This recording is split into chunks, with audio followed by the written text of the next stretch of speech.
அடுத்த கேள்வி,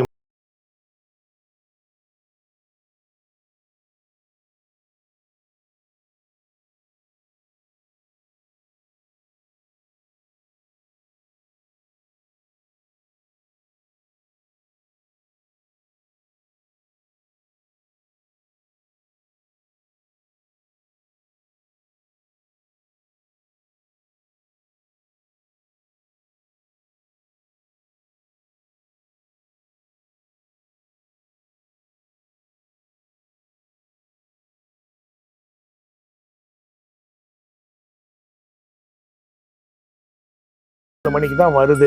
அதுக்கு முன்னாடி பார்த்தீங்கன்னா திருவாதிரை நட்சத்திரம் வந்துடும். ஸோ பிரம்ம முகூர்த்தத்தில் நம்ம பூஜை பண்ணுறதுனால இந்த 6:24 மணி நேரம் சிம்பிள் சார். நீங்கள் மற்ற பூஜைகள்லாம் பண்ணிக்கோங்க, கணபதி ஹோமத்துலேருந்து எல்லா ஹோமம் பண்ணிங்க.